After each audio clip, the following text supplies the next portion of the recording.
Hello there, and welcome to this geopolitical safari.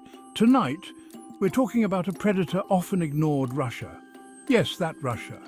The one with the questionable elections and the fondness for poisoning dissidents. Turns out they're also quite keen on Africa.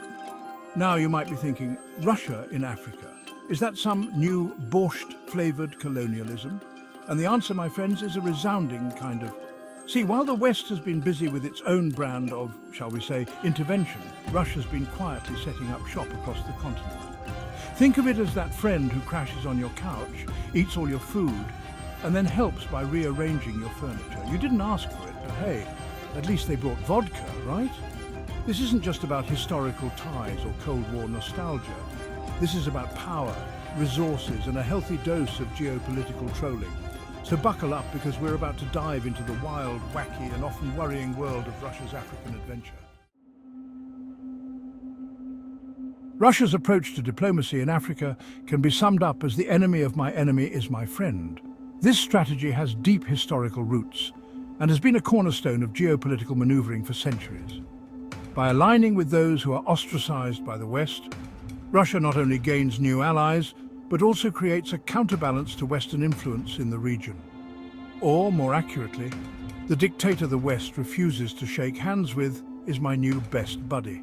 This tactic allows Russia to step into the void left by Western sanctions and diplomatic snubs, offering a lifeline to regimes that might otherwise be isolated and vulnerable. They've got this whole no-judgment policy, which is great if you're a brutal strongman, with a penchant for human rights violations. This non-interference stance is particularly appealing to leaders who are under scrutiny for their domestic policies. It provides them with the international support they need to maintain their grip on power without having to make concessions on human rights or democratic reforms. Need some weapons to quell those pesky protesters? No problem. Russia is more than willing to supply the necessary military hardware to ensure that these regimes can maintain order and suppress dissent. This military support often comes with few strings attached, making it an attractive option for authoritarian leaders. Want to rig an election or two? They've got consultants for that. Russia's expertise in election manipulation is well documented, and they offer their services to ensure that their allies can stay in power through any means necessary. This includes everything from cyber attacks to disinformation campaigns. It's a match made in, well, not heaven, but you get the idea. These alliances are built on mutual benefit and a shared disdain for Western intervention. They are pragmatic and often transactional, with each side getting something they desperately need. Russia gets to thumb its nose at the West, secure valuable resources, and project an image of global power. By establishing a presence in Africa, Russia gains access to critical natural resources like oil and minerals, which are essential for its economy. Additionally, it allows Russia to expand its military footprint and influence in a strategically important region. And the dictators? They get to stay in power, which, let's be honest, is all they really care about. For these leaders, maintaining their authority and control is the ultimate goal, and Russia's support provides them with the means to achieve it.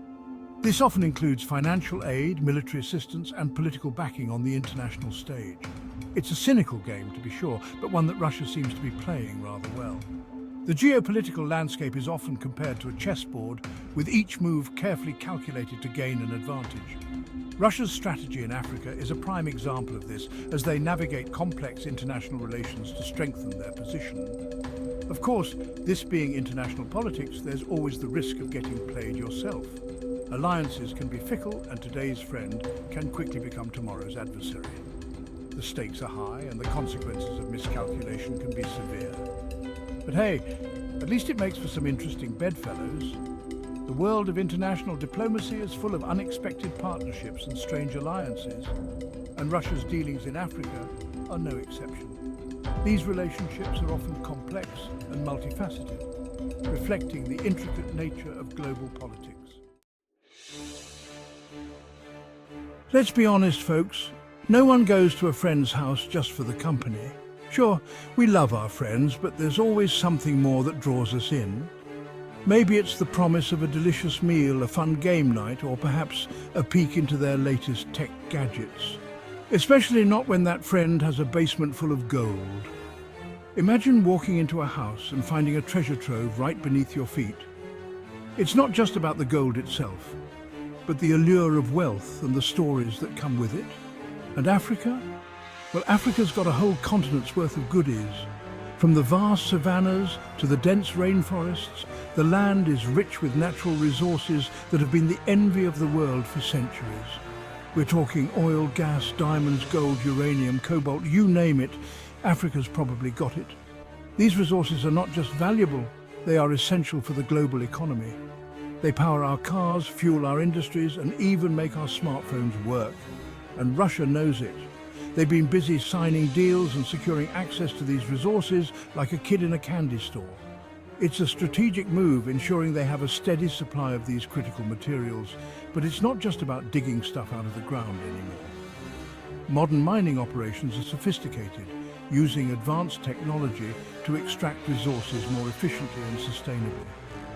Russia's also interested in things like data and digital infrastructure. In today's world, data is as valuable as gold. It's the new currency driving innovation and economic growth. They're investing in telecommunications, artificial intelligence, and even space technology.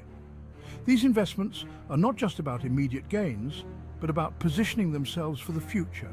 It's all part of a long-term strategy to gain a foothold in these emerging markets. By investing now, they are setting the stage for future dominance, ensuring they remain a key player on the global stage. Of course, this being Russia, there's always a whiff of something fishy going on. The deals often come with strings attached, and there's a sense of unease about their true intentions. Are these deals really mutually beneficial? Or is Russia just exploiting Africa for its own gain? The history of resource extraction in Africa is fraught with exploitation and controversy, and many fear that history is repeating itself. It's a question that deserves a closer look, preferably with a magnifying glass and a healthy dose of skepticism. Investigative journalism plays a crucial role in uncovering the truth, ensuring that these deals are scrutinized and that the voices of those affected are heard. Ultimately, the goal should be to ensure that these resources benefit the people of Africa. Sustainable development projects, education and healthcare initiatives can transform these riches into lasting prosperity for the continent. With global cooperation and a commitment to fairness, we can hope for a future where Africa's wealth leads to a brighter, more equitable world for all. It's a vision worth striving for, turning diamonds and data into a legacy of shared success. Section 4, Wagner's tune, Mercenaries and Mayhem. Now, no discussion of Russia's African adventure would be complete without mentioning the Wagner Group. This shadowy organization has become synonymous with Russia's covert operations on the continent. They're like Blackwater, but with more borscht and balalaikas. Imagine a private military company that blends Russian cultural elements with hardcore military tactics. These mercenaries have been popping up in conflict zones across Africa like mushrooms after a rain. From the dense jungles to the arid deserts, their presence is unmistakable. Officially, they're private contractors, there to provide security services. They claim to be protecting assets and personnel, offering a veneer of legitimacy to their operations. Unofficially, they're doing the dirty work that Russia doesn't want to be directly linked to. Training local militias, guarding mines, and engaging in covert operations that often skirt international law, and generally making a mess of things. Their involvement often leaves a trail of destruction and chaos in their wake, complicating already volatile situations. Think of them as the cleanup crew of Russian foreign policy, except instead of mops and buckets, they use AK-47S and RPGs. Their methods are far from gentle, and their impact is anything but subtle. Their presence has been linked to human rights abuses, political instability, and a general increase in chaos. Reports of their activities often include allegations of war crimes and other serious violations. Their presence has been linked to human rights abuses, political instability, and a general increase in chaos. The local populations often bear the brunt of their ruthless tactics, and a general increase in chaos. The aftermath of their operations often leaves communities in ruins, struggling to rebuild amidst the ongoing conflict. But hey, at least they're good for the local arms industry, right? The influx of weapons and military equipment can be a boon for local markets, albeit a dangerous one.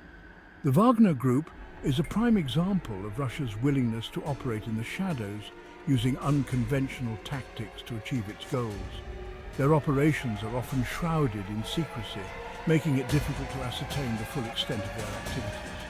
Using unconventional tactics to achieve its goals, from strategic discussions to on-the-ground operations, their approach is anything but traditional. It's a dangerous game, one that could easily spiral out of control.